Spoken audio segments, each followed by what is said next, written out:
nomor urut 1.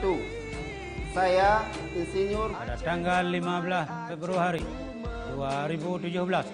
Mari kita ciptakan pilkada jujur, damai, dan demokratis. Wassalamualaikum warahmatullahi wabarakatuh. Acehku damai, Aceh memilih.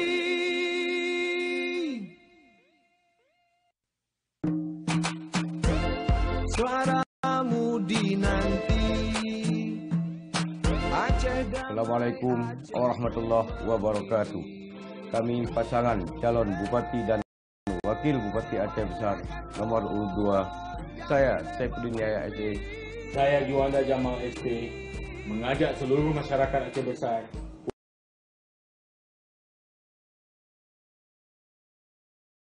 untuk menggunakan hak pilihnya pada tanggal 15 Februari 2017.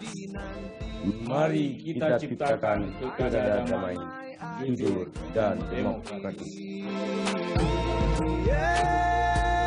Wahai rakyat Toja, pilih pemimpin.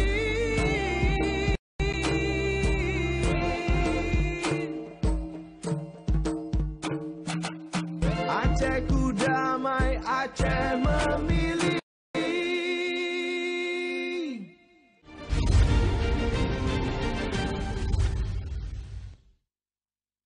Terbuka pasangan calon Bupati dan Wakil Bupati Aceh Besar periode 2017-2022 mencari pemimpin jujur, amanah, berwibawa. Ya, hadirin pemirsa serta pendengar dimanapun Anda berada, kita akan memasuki segmen yang keempat.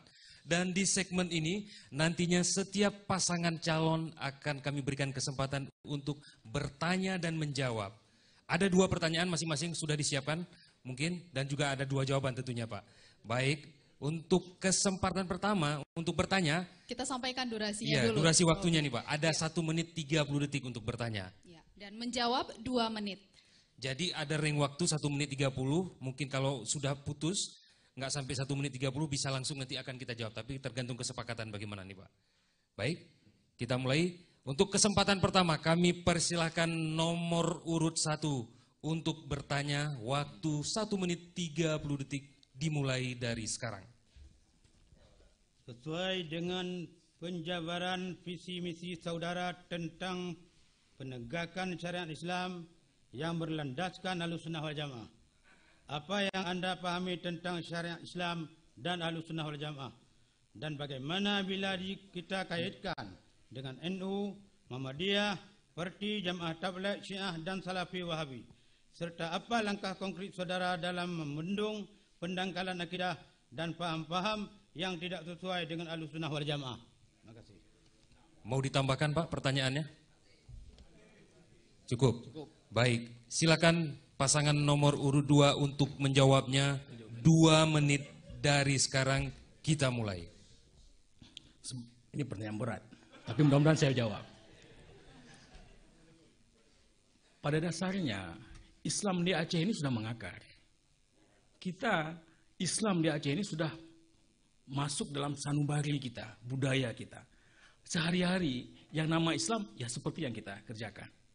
Apalagi misalnya hubungan, ya, kita sudah ditetapkan bahwa misalnya kita bermazhab Syafi'i misalnya, ya. Makanya kemudian kita ke depan bagaimana peran kerjasama antar seluruh komponen, terutama daya ini bisa kita libatkan secara penuh. Karena apa? Karena memang yang kemudian akan mengontrol terhadap keberadaan syariat Islam. Selain memang ada dinas, tapi itu teknis. Tetapi yang paling berkompeten adalah ulama-ulama kita.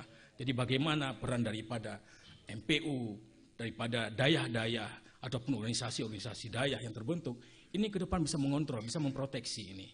Jadi kerjasama ini yang jadi porsi antara umara dengan ulama jelas. Ya. Jadi kita betul-betul menghormati peran ulama dengan kemampuan dan keahliannya tentang agama. Jadi apa yang kita laksanakan adalah kemudian bagaimana peran kita memfasilitasi ini semua. Supaya apa? Supaya kita bisa menemukan kerangka yang utuh tentang ini semua. Makanya kemudian menurut kita yang paling penting tentang penegakan syariat Islam adalah selain kemudian menjalankan kanun yang sudah ada, tetapi yang paling penting adalah bagaimana kita terus memperkuat pemahaman masyarakat kita. Maka peran dayah hendak kita kedepankan ke depan, sehingga apa? Alumni dayah ataupun tingkat akhir dayah ini bisa kemudian kita fasilitasi ke seluruh kampung, sehingga kampung itu betul-betul tersampaikan tentang pemahaman Islam ini. Dan masyarakat kita ini akan memahami. Ketika mereka memahami, mereka akan mengamalkan. Baik, waktu berakhir. Dan selanjutnya kesempatan kedua, kami persilakan nomor urut 2 untuk bertanya kepada nomor urut 1 dengan waktu 1 menit 30 detik dimulai dari sekarang. Pasca MOU Helsinki,